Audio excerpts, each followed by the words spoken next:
ഷാനുവിന്റെ car പോകുന്നതും നോക്കി നിന്ന ലിയ ഒരു പുഞ്ചിരിയോടെ അകത്തേക്ക് നടന്നു. എന്ത് കൈവശം കൊടുത്താടി എന്റെ മോനെ നീ മയക്കിയെടുത്തത്? വെറുപ്പോടെ തന്നെ നോക്കിക്കൊണ്ട് ആമിന ചോദിച്ചതും മറുത്തൊന്നും പറയാനാവാതെ ലിയ മുഖം കുനിച്ചു. അവരുടെ നോട്ടത്തിനു മുന്നിൽ തല ഉയർത്തി അവരെ നോക്കാൻ പോലും അവൾക്ക് ഭയമായിരുന്നു. പറയടി ഉരുമ്പിട്ടോളെ, എങ്ങനെയാ നീ അവനെ കറക്കിയെടുത്തത്? തന്റെ കയ്യിൽ ബലമായി ഒന്നമർത്തിപ്പിടിച്ചുകൊണ്ട് ആമിന ചോദിച്ചതും അറിയാതെ തന്നെ അവളുടെ കണ്ണുകൾ നിറഞ്ഞൊഴുകി. ഈ പൂങ്കണ്ണീര് കാണിച്ചായിരിക്കുമല്ലേ നീ അവനെ മയക്കിയത്? അവളുടെ കയ്യിലുള്ള പിടുത്തം ഒന്നുകൂടി മുറുക്കിക്കൊണ്ട് ആമിന വീണ്ടും ചോദിച്ചതും ഒരേങ്ങിൽ അവളിൽ നിന്നും ഉയർന്നു വന്നു. നിർത്തിക്കോ നിന്റെ അഭിനയം. എന്റെ മോന്റെ ഭാര്യയായി അധിക നാളിവിടെ വാഴാമെന്ന് നീ കരുതണ്ട.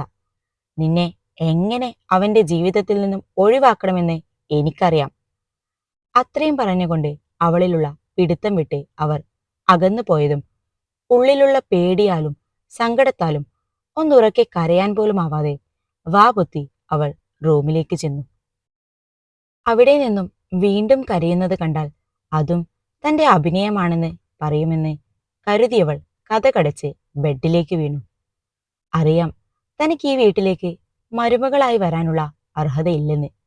എങ്കിലും ഷാനു അവന്റെ പാതിയായി തന്നെ ചേർത്തപ്പോൾ അറിയാതെ ഇവരൊക്കെയും തങ്ങളെ അംഗീകരിക്കും എന്ന് മോഹിച്ചുപോയി. പക്ഷേ തന്റെ മോഹങ്ങളെല്ലാം തെറ്റായിരുന്നു. ഇവിടെയുള്ള ആർക്കും തന്നെ ഇഷ്ടമല്ല. അവർക്ക് എന്നോടുള്ള മനോഭാവം ഒരിക്കലും മാറാനും പോകുന്നില്ല. പക്ഷേ ഇങ്ങനെ വെറുക്കാനും മാത്രം എന്ത് തെറ്റാണ് താൻ ചെയ്തത്? അവരുടെ മകനെ സ്നേഹിച്ചുപോയി എന്നുള്ളത് ഇത്ര വലിയ അപരാധമാകുമെന്ന് അറിഞ്ഞിരുന്നില്ല. ഓരോന്നോർക്കും തോറും അവളുടെ സങ്കടം കൂടി വന്നു.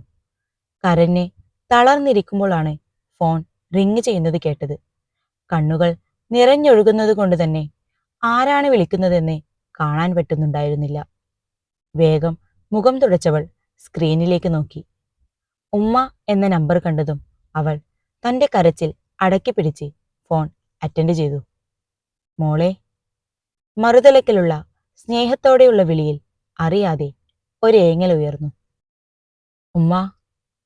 ഉള്ളിലുള്ള സങ്കടം തന്നാലാവും വിധം മറച്ചുകൊണ്ട് വിളിച്ചവൾ. മോൾക്ക് സുഖല്ലേ? അവിടെ എല്ലാവരും മോളുടെ സ്നേഹത്തിൽ തന്നെയല്ലേ പെരുമാറുന്നത്? ഇന്നലെ കല്യാണ ദിവസം ഷാനുവിന്റെ വീട്ടുകാരുടെ പെരുമാറ്റത്തിൽ സുഹറയുടെ ഉള്ളിൽ പേടി നിറഞ്ഞിരുന്നു.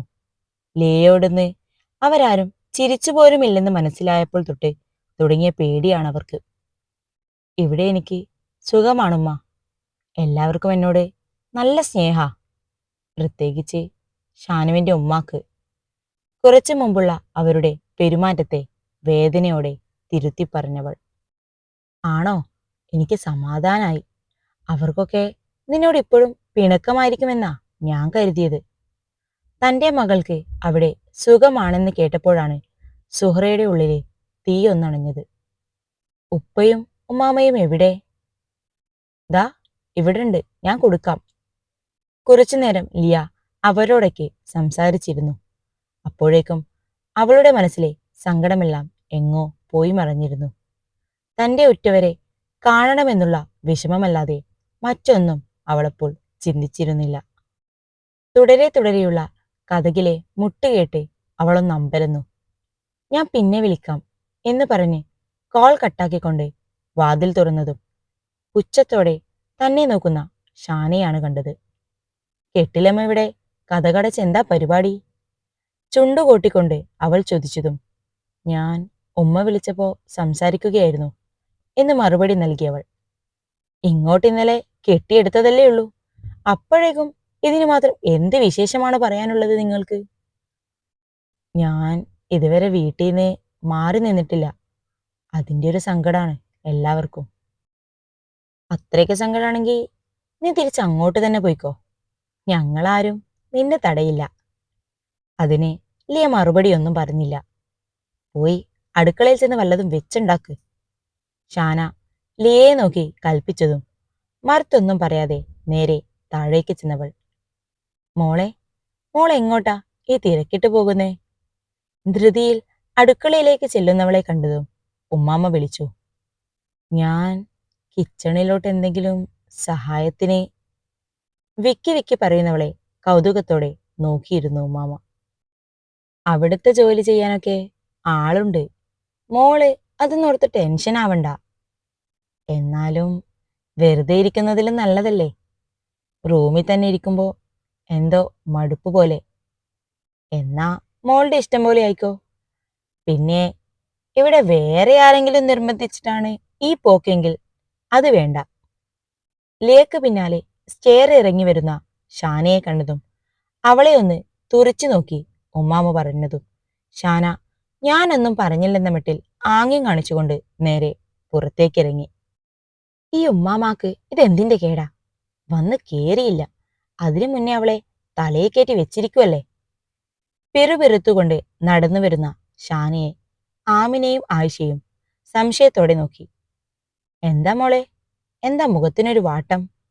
അവളുടെ ദേഷ്യത്തോടെയുള്ള മുഖം കണ്ടതും ആമിന ചോദിച്ചു. ഉമ്മ പറഞ്ഞിട്ട് അവളെ ഞാൻ അടുക്കളയിലേക്ക് പറഞ്ഞു വിട്ടതാ. അപ്പോഴാ ഉമ്മാമ്മയുടെ ക്രോസ് വിസ്താരം. ആരെങ്കിലും പറഞ്ഞിട്ടാണോ അങ്ങോട്ട് ചെല്ലുന്നത് എന്നും ആണെങ്കി അങ്ങനെ ഇപ്പൊ ജോലിയൊന്നും ചെയ്യേണ്ടെന്നും. എന്നിട്ട് അവളെന്തു പറഞ്ഞു? ആകാംക്ഷയോടെ ആയിഷ ചോദിച്ചു. ഓ, അവള് വലിയ പുണ്യാളത്തിയല്ലേ, സ്വന്തം ഇഷ്ടപ്രകാരം പോകുന്നതാണെന്ന് പറഞ്ഞു. അപ്പൊ പിന്നെ നല്ല മരുമകൾ എന്ന ഗുഡ് സർട്ടിഫിക്കറ്റ് ഉമ്മാമാന്റെ കയ്യിൽ നിന്ന് കിട്ടുമെന്ന് അവൾക്ക് നന്നായി അറിയാം. പഠിച്ച കള്ളിയാ അവൾ. എല്ലാവരെയും മയക്കിയെടുക്കാൻ അവൾക്ക് നല്ല മിടുക്കാം. എന്തിനി ഈ വിവാഹത്തിൽ ഏറ്റവും എതിർപ്പുണ്ടായിരുന്ന ഷാനുവിന്റെ ഉപ്പ പോലും ഇപ്പൊ അവളോട് ഒരു മയത്തിലൊക്കെയാ പെരുമാറുന്നത്. കുറച്ചുകൂടി കഴിഞ്ഞാ അങ്ങേര് അവളെ ദേ ഇവളെക്കാളും സ്നേഹിക്കുമെന്നാ എനിക്ക് തോന്നുന്നത്. തങ്ങളുടെ മുന്നിൽ നിൽക്കുന്ന ഷാനയുടെ കൈ പിടിച്ചുകൊണ്ട് ആമിന പറഞ്ഞതും ആയിഷയും അബ്ദുള്ളക്ക് ലിയയോടുള്ള പെരുമാറ്റത്തിൽ എന്തൊക്കെയോ സംശയം തോന്നി. എൻഗേജ്മെന്റ് കഴിഞ്ഞതു മുതൽ അയാൾ കല്യാണ കാര്യത്തിൽ മുടക്കൊന്നും പറയാതിരുന്നതും നേരിയ രീതിയിൽ അവളോടുള്ള ചിരിയുമൊക്കെ ആയിഷ അപ്പോൾ ഓർത്തെടുത്തു. എന്തൊക്കെ ചെയ്തിട്ടാണെങ്കിലും വേണ്ടില്ല, അവളെ ഞാൻ എന്റെ മോന്റെ ജീവിതത്തിൽ നിന്നും തുടച്ചു മാറ്റും, നോക്കിക്കോ. വാശിയോടെ പറയുന്ന ആമിനിയെ ചെറിയൊരു പേടിയോടെ ഷാന നോക്കി. ഏ, മോള് പിന്നെയും വന്നോ? വീണ്ടും അടുക്കളയിലേക്ക് ചെന്ന ലിയയെ കണ്ടപ്പോൾ റാബിയുമ്മയ്ക്ക് ഒരു ഞെട്ടലായിരുന്നു.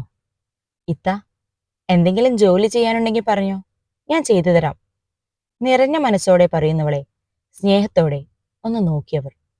ഇവിടെ ഇപ്പോ എനിക്ക് ചെയ്യാനുള്ള പണികളേ ഉള്ളൂ. മോള് വേണമെങ്കിൽ ദാ ഇവിടെ ഇങ്ങനെ എന്റെ കൂടെ ഇരുന്നു തന്നാ മതി. നമുക്കെന്തെങ്കിലും മിണ്ടിയും പറഞ്ഞൊക്കെ ഇരിക്കാന്നേ. അവർ പറഞ്ഞത് കേട്ടപ്പോൾ ലിയ അവിടെയുള്ള ഒരു സ്റ്റൂളിലായിരുന്നു. അവർ ഓരോന്ന് സംസാരിച്ചിരിക്കുമ്പോൾ റാബിയുമ്മ ഉച്ചത്തേക്കുള്ള പാചകം തകൃതിയായി നടത്തി. കഴുകേണ്ട പാത്രങ്ങൾ ലിയയും കഴുകി വെച്ചു.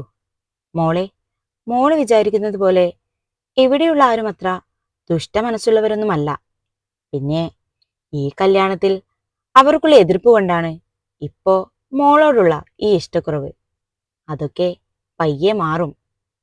അവരത് പറഞ്ഞപ്പോൾ ഇതൊക്കെ ഇവർക്കെങ്ങനെ അറിയാമെന്നൊരു ചോദ്യം ലിയക്കുള്ളിൽ ഉയർന്നു. മോളിങ്ങനെ നോക്കണ്ട, എല്ലാ കാര്യവും എനിക്കറിയാം.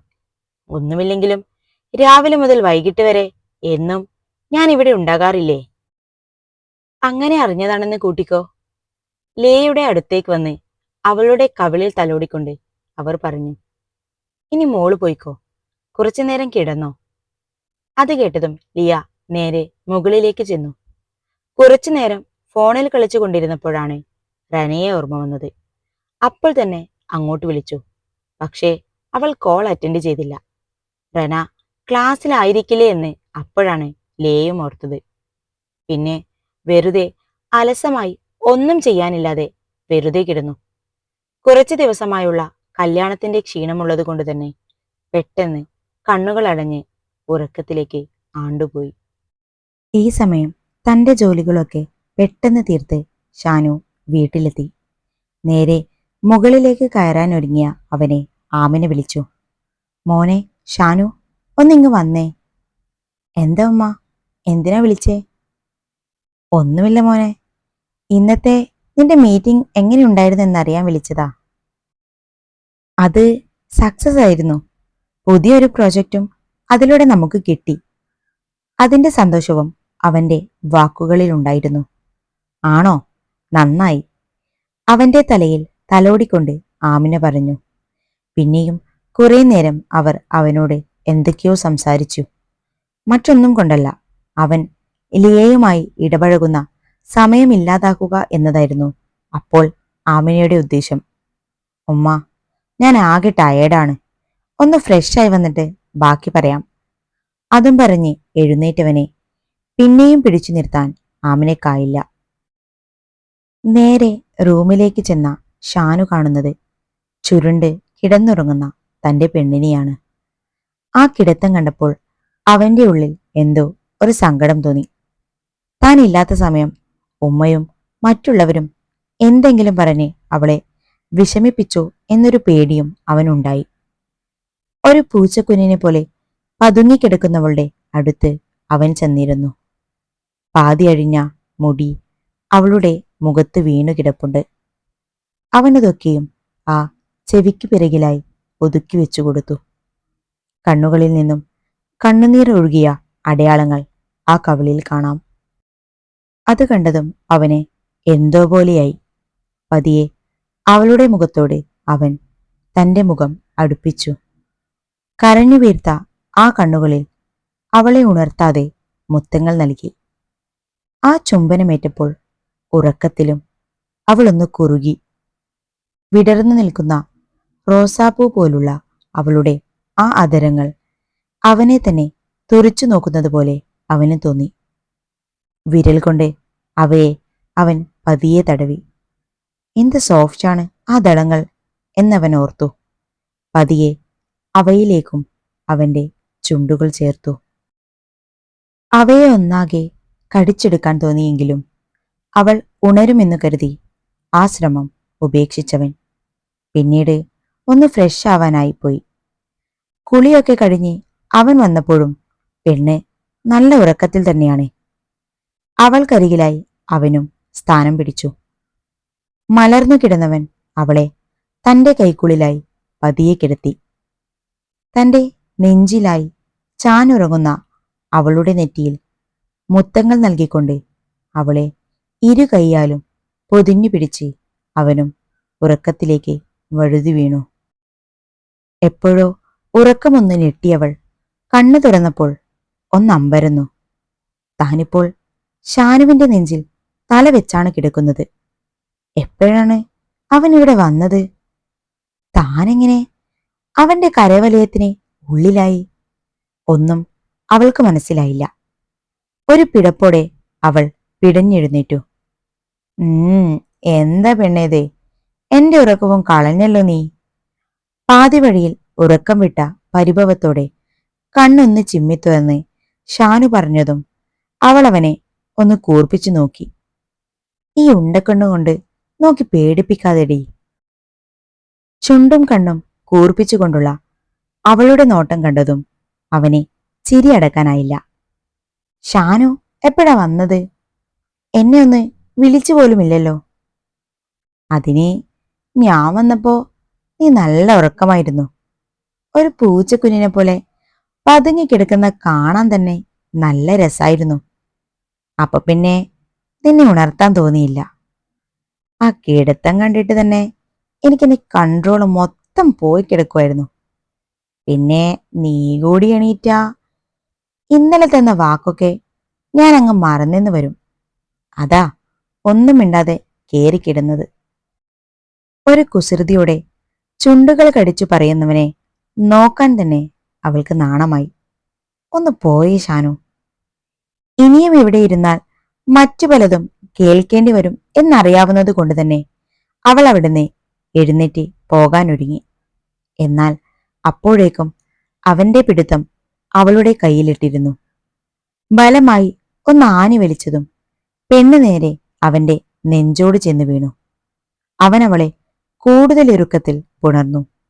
ഏതോ ലോകത്തെന്ന പോലെ തന്റെ മുഖത്തു നിന്നും കണ്ണെടുക്കാതെ നോക്കുന്ന ഷാനുവിനെ പ്രണയത്തോടെ അവളും നോക്കി നിന്നു.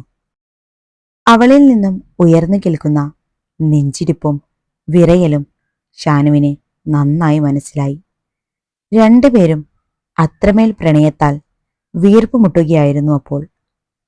ഇപ്പോൾ ഈ പ്രണയാഗ്നിയിൽ മുങ്ങി നീരാടാനുള്ള സാഹചര്യം അല്ലാത്തതുകൊണ്ട് മാത്രം അവർ അതിൽ നിന്നും മനസ്സിനെ കടിഞ്ഞാണിട്ടു നിർത്തി. എങ്കിലും വിടർന്നു നിൽക്കുന്ന ആ അധരങ്ങൾ നോക്കാതിരിക്കാൻ അവനായില്ല.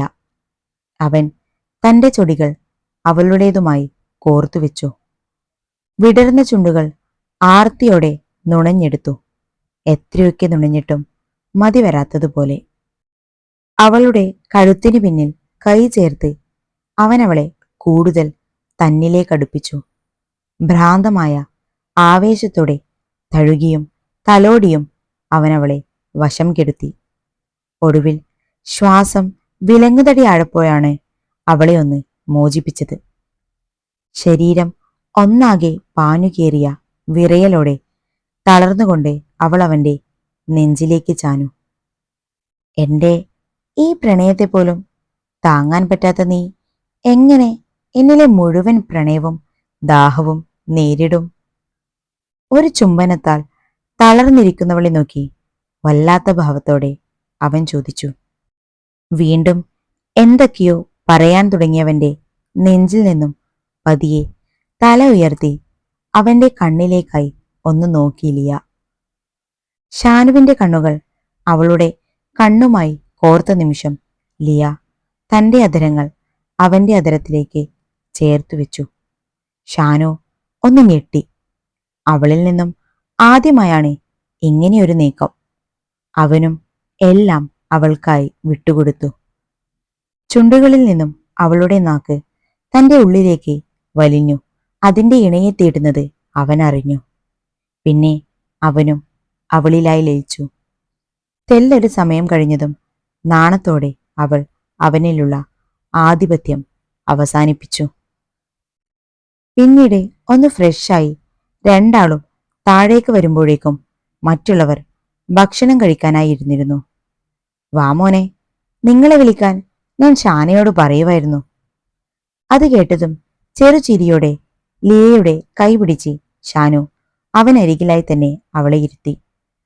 കുറച്ചു മതി എന്നും പറഞ്ഞ് ചോറിടാൻ സമ്മതിക്കാത്തവളെ നിർബന്ധിച്ച് അവൻ കുറച്ചധികം കഴിപ്പിച്ചു. അപ്പോഴൊക്കെയുമുള്ള അവരുടെ സ്നേഹപ്രകടനങ്ങൾ കാണാനാവാതെ നൂറയും ഷാനയും പെട്ടെന്ന് കഴിച്ചെഴുന്നേറ്റു. എല്ലാവരും കഴിച്ചു കഴിഞ്ഞു പോയതും ലിയയും ഷാനുവും മുറ്റത്തേക്കിറങ്ങി. ചൂട് സമയമാണെങ്കിലും മുറ്റത്തെ മാവിൻ കീഴിലുള്ള ഊഞ്ഞാലിൽ അവർ ഇരുന്നു. അവിടെ മാത്രം നല്ല തണുപ്പ് അവർക്ക് അനുഭവപ്പെട്ടു. ലിയ, നമ്മൾ നൂറയുടെ കാര്യം എങ്ങനെയാ എല്ലാവരോടും അവതരിപ്പിക്കുന്നത്? എനിക്കെന്തോ ആ കാര്യം പറയാൻ ഒരു മടി പോലെ. അതിനെ നമ്മൾ പറഞ്ഞാലല്ലേ എല്ലാവർക്കും ചടപ്പാകുള്ളൂ. ഉമ്മാമ്മയോട് കാര്യങ്ങൾ പറയാം. അതാകുമ്പോൾ ആർക്കും എതിരഭിപ്രായം ഒന്നും ഉണ്ടാവില്ലല്ലോ. സത്യത്തിൽ അവളെ കാണുന്തോറും എന്റെ മനസ്സിൽ വല്ലാത്തൊരു ഭാരം അനുഭവപ്പെടുന്നുണ്ട്. അതില്ലാതെ ആവണമെങ്കിൽ അവൾക്കും നല്ലൊരു ജീവിതം കിട്ടണം. ലിയ പറഞ്ഞതൊക്കെയും ഷാനു ശരിവെച്ചു. അവർ രണ്ടുപേരും ഇങ്ങനെ സംസാരിച്ചിരിക്കുന്നത് മുകളിലെ റൂമിൽ നിന്നും ഷാനയും നൂറയും നോക്കി നിൽക്കുകയായിരുന്നു. കണ്ടോടി, ഇണക്കുരുവികളെ പോലുള്ള നിൽപ്പും ഭാവവും. നീ ഇപ്പോഴും ഇക്കാനെ തന്നെ ഓർത്തിരിക്കാതെ നിന്റെ ജീവിതത്തെപ്പറ്റി ചിന്തിക്ക്. പുച്ഛത്തോടെയും സഹതാപത്തോടെയും ഷാന പറഞ്ഞു. എത്രയൊക്കെ തടയാൻ ശ്രമിച്ചിട്ടും എന്റെ കണ്ണുകളും ചിന്തകളും ഇപ്പോഴും അവനിൽ തന്നെ തറഞ്ഞു നിൽക്കുകയാടി. മറക്കാൻ ശ്രമിക്കുന്തോറും കൂടുതൽ അവനിൽ ഞാൻ തറഞ്ഞു പോകുന്നത് പോലെ. വേദനയോടെ പറയുന്നവളെ ഷാന എന്തു പറഞ്ഞ് ആശ്വസിപ്പിക്കണം എന്നറിയാതെ ഇരുന്നുപോയി. നൂറ, ഞാൻ നിന്നോട് ഒരു കാര്യം പറയട്ടെ. നീ ചൂടാവരുത്. എന്താടി? നീ എന്താണെങ്കിലും തുറന്നു പറ. നമുക്ക് ഇവിടെ അങ്ങ് ഇല്ലാതാക്കിയാലോ? ഒരു ഞെട്ടലോടെയാണ് നൂറ അത് കേട്ട് ഷാനയെ നോക്കിയത്. നീ എന്താ ഷാനയെ പറയുന്നേ? പിന്നെ ഞാൻ എന്താ ചെയ്യണ്ടേ? കല്യാണത്തിന് മുന്നേ ഇക്കയെ നീ മറന്നു എന്നല്ലേ പറഞ്ഞത്? അതുകൊണ്ടല്ലേ ഞാനും കൂടുതലൊന്നും എതിർക്കാതെ ഈ കല്യാണത്തിനെ സമ്മതിച്ചത്. എന്നിട്ടിപ്പോ നിന്റെ വേദന കാണുമ്പോ എനിക്ക് അവളോട് തോന്നുന്ന വികാരം പകയല്ലാതെ മറ്റെന്താണ് ഉണ്ടാവുക? ദേഷ്യത്താൽ ചുവന്ന കണ്ണുകളോടെ പറയുന്നവളെ നൂറ പേടിയോടെ നോക്കി. സത്യത്തിൽ ഞാനും അവനെ മറക്കാൻ തന്നെയാണ് ശ്രമിക്കുന്നത്. എങ്കിലും എവിടെയോ അവനെ തിരിച്ചു കിട്ടും എന്നൊരു പ്രതീക്ഷ ഉള്ളിൽ കിടക്കുന്നുമുണ്ട്. പക്ഷേ അവളില്ലാതായ അവൻ എന്നെ സ്വീകരിക്കുമോ? തന്റെ ഉള്ളിലെ സംശയം അവൾ ഷാനയോട് പങ്കുവെച്ചു. എടി, അവളോടുള്ള ഇക്കയുടെ പ്രണയത്തിന് കുറച്ചു നാളത്തെ ആയുസല്ലേ ഉള്ളൂ. എന്നാ നിങ്ങൾ തമ്മിൽ കുഞ്ഞുനാൾ മുതലുള്ള കൂട്ടും. അപ്പൊ പിന്നെ അവള് പോയാലും എത്ര കാലം ഇക്ക അവളെ ഓർത്ത് ജീവിക്കും? പക്ഷേ അവർക്കിടയിൽ മറ്റൊരു ജീവൻ തുടിക്കുന്നതിനു മുന്നേ അവളെ നമ്മൾ ഇല്ലാതാക്കണം. കുടിലതയോടെ പറയുന്നവളെ നൂറ നോക്കി നിന്നു. പക്ഷെ എങ്ങനെ?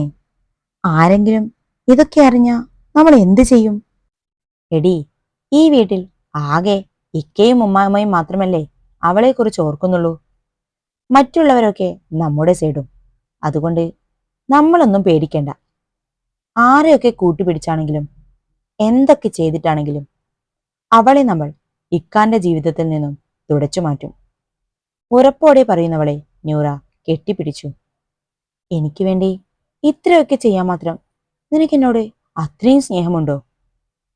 എന്റെ ഇക്കാന്റെ പെണ്ണായി നിന്നെ മാത്രമേ ഞാൻ കണ്ടിട്ടുള്ളൂ. ഇനിയും അങ്ങനെ തന്നെ ആയിരിക്കുകയും ചെയ്യും. ഞാൻ ആദ്യമായി ഉള്ളിൽ കൊണ്ട് നടന്ന പ്രണയമാണ് എന്റെ റിയാൻ. എന്നാ എനിക്ക് മുന്നിൽ അവന്റെ മനസ്സിൽ നീ കേറി എന്നറിഞ്ഞപ്പോ തൊട്ട് ഞാൻ ഒരുക്കി വെച്ചതാ ഒരു പണി നിനക്കിട്ട്. ഇക്കാനെ നീ വീഴ്ത്തിയെങ്കിലും ഇപ്പോഴും റിയാന്റെ ഉള്ളിൽ നീ മാത്രമാണ്. അവിടുന്നും എന്നേക്കുമായി നിന്നെ എനിക്ക് തുടച്ചു നീക്കണം. തന്റെ ഉള്ളിലെ കൂർമ്മ ബുദ്ധിയോടെ നൂറയെ കെട്ടിപ്പിടിച്ച് ആശ്വസിപ്പിച്ചുകൊണ്ട് ഷാന മനസ്സിൽ കരുതി. കോളേജിൽ വെച്ച് റിയാൻ തന്നെ കാണാൻ വന്നതും ഇക്കയുമായുള്ള കല്യാണം മുടക്കിത്തരണമെന്നും പറഞ്ഞപ്പോൾ ആദ്യം സന്തോഷമായിരുന്നു. എന്നാൽ അത് അവനുമായി അവളെ ചേർക്കാനാണെന്നറിഞ്ഞപ്പോൾ മുതൽ ഈ കല്യാണം മുടങ്ങരുതേ എന്ന് തന്നെയായിരുന്നു തന്റെ പ്രാർത്ഥന. എങ്കിലും നൂറയെക്കുറിച്ചുള്ള വേദനയും ഉള്ളിൽ നിറഞ്ഞിരുന്നു. അപ്പോഴാണ് അവൾക്ക് ഈ കല്യാണത്തിൽ എതിർപ്പില്ലെന്ന് പറഞ്ഞത്. എന്നാൽ ഇപ്പോ വീണ്ടും അവൾക്ക് വേണ്ടിയും തനിക്ക് വേണ്ടിയും ലിയയെ ഇല്ലാതാക്കാൻ ഷാന ഉറച്ച തീരുമാനമെടുത്തിരുന്നു. അകത്തെ അവരുടെ ഈ സംസാരങ്ങളൊക്കെ ഒരാൾ ഒളിഞ്ഞിരുന്ന് കേൾക്കുന്നുണ്ടായിരുന്നു. അയാളിലും എല്ലാം കേട്ടുകഴിഞ്ഞപ്പോൾ കുടിലതയോടെ ഒരു ചിരി വിരിഞ്ഞു. എന്താണ് രണ്ടുപേരും തമ്മി ഒരു സ്വകാര്യം പറച്ചിൽ? അങ്ങോട്ട് വന്ന ആമിനെ ചോദിച്ചതും നൂറയും ഷാനയും ഒന്ന് ഞെട്ടി. അത് പിന്നെ ഒന്നുമില്ല ആന്റി, നൂറ വിക്കി വിക്കി പറഞ്ഞു. എന്റെ മക്കളെ, നിങ്ങൾ പറഞ്ഞതൊക്കെ ഞാൻ കേട്ടു. ആമിനയുടെ വാക്കുകൾ കേട്ടതും രണ്ടുപേരും പേടിയോടെ കൈകൾ കോർത്തു. നിങ്ങളിങ്ങനെ പേടിക്കാതെ. അവളെ എന്റെ മോന്റെ ജീവിതത്തിൽ നിന്നും ഒഴിവാക്കാൻ ഒരവസരം നോക്കി നിൽക്കുകയായിരുന്നു ഞാൻ. അപ്പോഴല്ലേ നിങ്ങളുടെ പ്ലാനിങ് കേട്ടത്. പക്ഷേ മോള് പറഞ്ഞതുപോലെ പെട്ടെന്ന് അവളെ ഒഴിവാക്കിയ നമ്മൾ കുടുങ്ങും. പ്രത്യേകിച്ച് അവളിവിടെ ആർക്കും ഇഷ്ടമില്ലാത്ത അവസരത്തിൽ തന്നെ ആയാൽ. അതുകൊണ്ട് കുറച്ച് സമയമെടുത്താണെങ്കിലും എല്ലാം നോക്കിയും കണ്ടുമേ ചെയ്യാവൂ. പക്ഷെ ആന്റി, നമ്മളെങ്ങനെയാ ഇതൊക്കെ ചെയ്യുന്നേ? അതൊക്കെ നമുക്ക് ആലോചിക്കാന്നേ. മക്കൾ ടെൻഷൻ ആവാതിരി. ഞാനുണ്ട് നിങ്ങളുടെ കൂടെ. എന്റെ മോന്റെ പെണ്ണായി നീ തന്നെ വരും. അതുമാത്രം മോളിപ്പോ ആലോചിച്ചാ മതി. അതും പറഞ്ഞ് നൂറയൊന്ന് തലോടിക്കൊണ്ട് ആമിന പുറത്തേക്ക് ചെന്നു. രാത്രി ഭക്ഷണമൊക്കെ കഴിച്ച് എഴുന്നേൽക്കാൻ നേരം ഉമ്മാമ ഷാനുവിനെ കൈപിടിച്ചു നിർത്തി. മോനെ, നാളെ നീ മോളെയും കൂട്ടി അവളുടെ വീട്ടിൽ വിരുന്നിന് ചെല്ലണം.